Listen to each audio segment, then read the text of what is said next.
There are lakes in China that don't show up on any travel guide. Not because they're hidden, but because the locals believe they choose who gets to find them. They say if you sit by the water long enough, not fishing, not taking photos, just being still, the lake might show you something you lost a long time ago. I used to think that was just folklore. Until one afternoon, an old Bai fisherman with sunburnt skin handed me a smooth black stone and walked away without a single word. What happened after that changed the way I see travel and the way I see myself.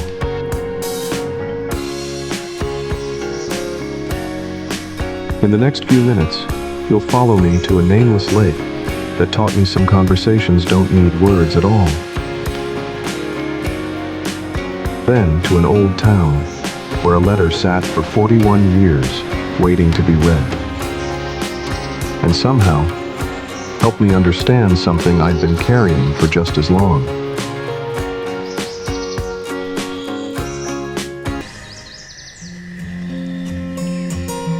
Six months ago, I was just another tired American, scrolling at 2 a.m., hoping a new view might fix whatever felt broken inside. But in these quiet corners of unseen China, I found something else. Have you ever felt like you're carrying a weight, but can't remember where it came from?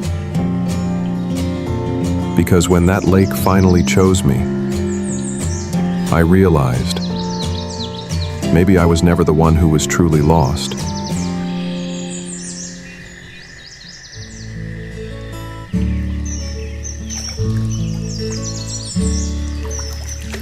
I used to think lakes were where people went to fish, but here,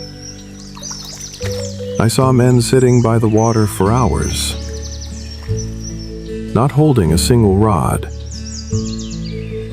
They weren't catching anything.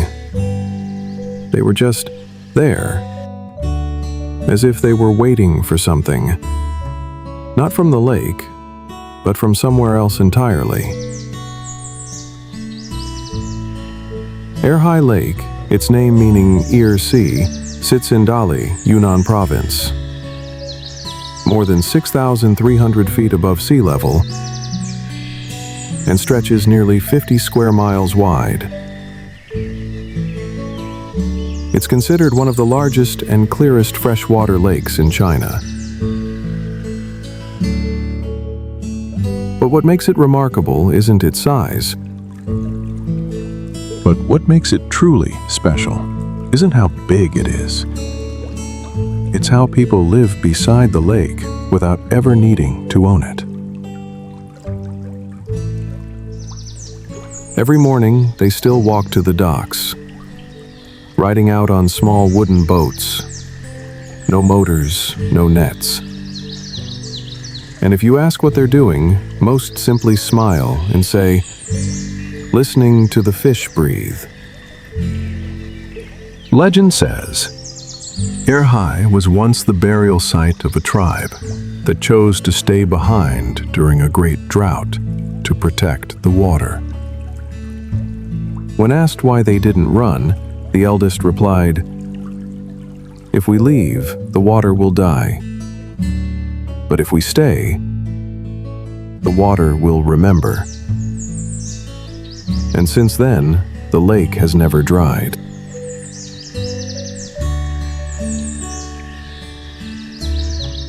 I came to Erhai in the late afternoon. On a wooden dock, I sat beside an old Bai fisherman. We didn't speak. Much later, he handed me a small black stone. Round, smooth, cold. I didn't ask why. I just held it and heard something strange. Something in me was still breathing, slowly, but never stopped. Maybe it was a memory. Maybe a person. Maybe a part of myself I thought would never return. When I stood to leave, I slipped the black stone into my pocket.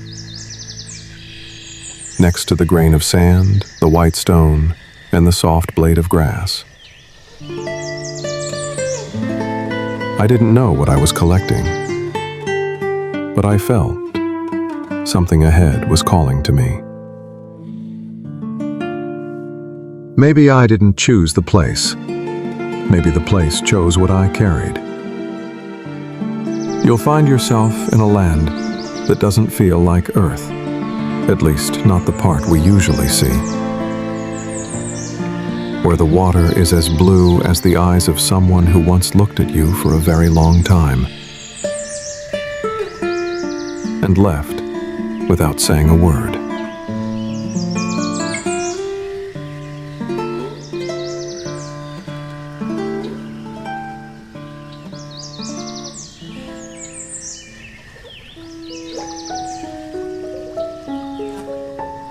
I once heard that Jiuzhaigou is a place where colors that have no names still find a way to appear. But no one told me you might appear too. Not perfectly, not clearly, but truly. Jiuzhaigou, Valley of 9 Villages, sits in the northern mountains of Sichuan, at elevations between 6,600 and 9,200 feet, spanning nearly 115,000 acres, with more than 100 lakes, each holding a color that never repeats. The water here doesn't stay constant. Some lakes are green, like first spring leaves. Some violet, like afternoons that forgot the sun. Some silent as a gaze that never becomes a word. Locals believe when someone loses something deeply precious and walks into Jiuzhaigou at the exact moment the fog lifts, their true face will appear in the lake's surface, but only once. And if they dare to look, they'll never need to search again. I stood before the 5-color lake, and something strange happened. I didn't want to raise my camera. I didn't want to record the beauty. I only wanted to stand there and let the water reflect something.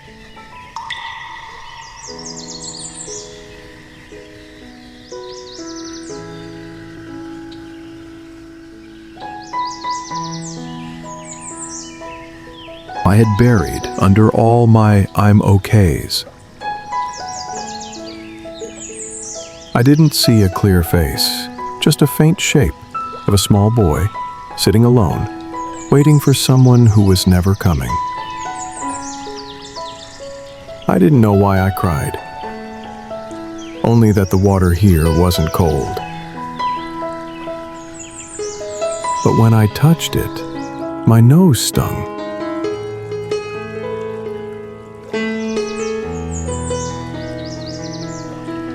When I walked away, I didn't look back. Not because I was strong enough, but because if I stood there one more minute, I was afraid I'd say a name aloud, even though no one was there to hear it. In my pocket was the blade of grass, the grain of sand, the white stone, and the bracelet the little girl once gave me. But what I took from the lake, I carried a different way. Not in my hand, but in a place much deeper, where soon I try to let go of one more thing. On a road that leads to a village which once forgot It was waiting for someone to return.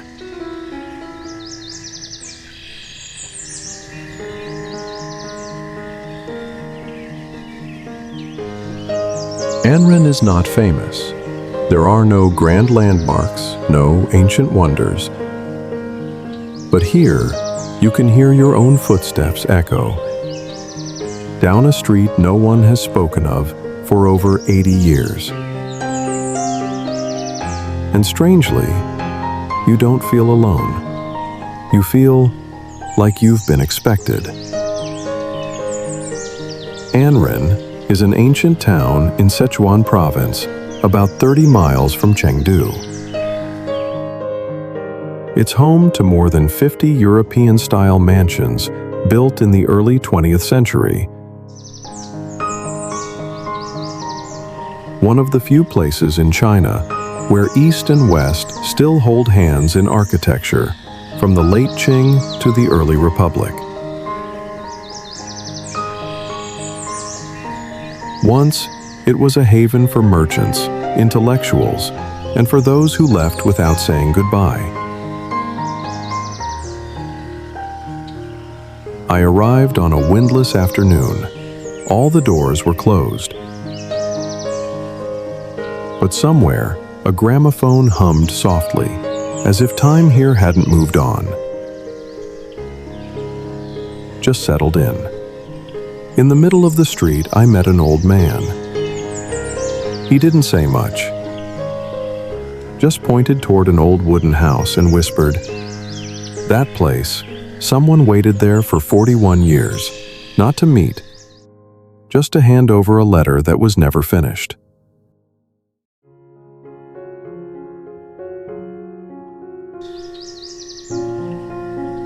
I stepped inside that room. On the table, a single postcard with no name written on it. By the window, an old chair facing west. No one was sitting. But the dust was pressed in like someone had just gotten up. I sat in that chair and felt something in my chest slow down.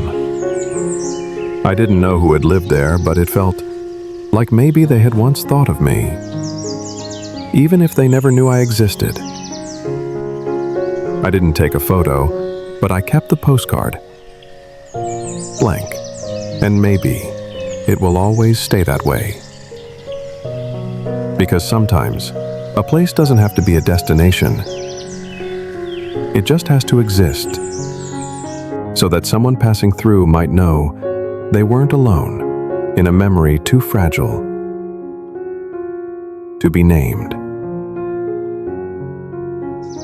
And maybe, when I enter the next forest, I won't just hear the wind. I'll hear something inside me, finally, being said.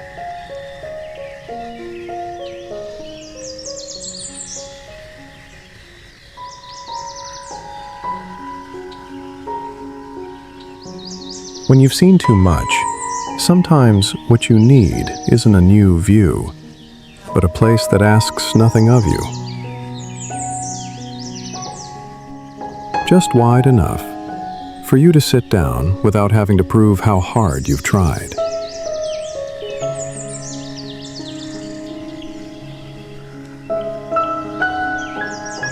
Sitting at nearly 11,500 feet in the mountains of Shangri-La, Yunnan province, Pudacuo is China's first national park. Stretching over 500 square miles, a place where glacial lakes, untouched forests, misty grasslands, and clouds skimming the ground all live together without needing to compete.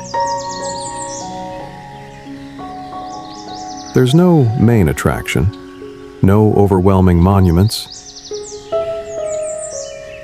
Here, birds fly slower. Winds circle back. Even sorrow no longer seems in a rush to leave you.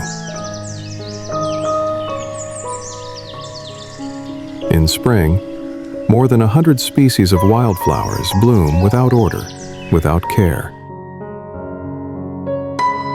In winter, your breath becomes visible.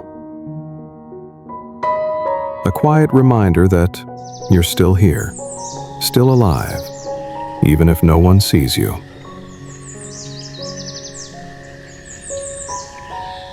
I didn't climb mountains here. I just walked for 2 hours, then stopped in the middle of a nameless field of grass. No one passed by, no announcements.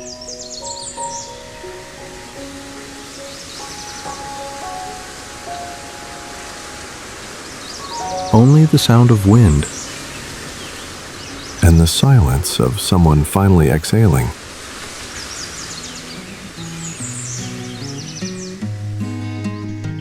After too many days trying to be okay.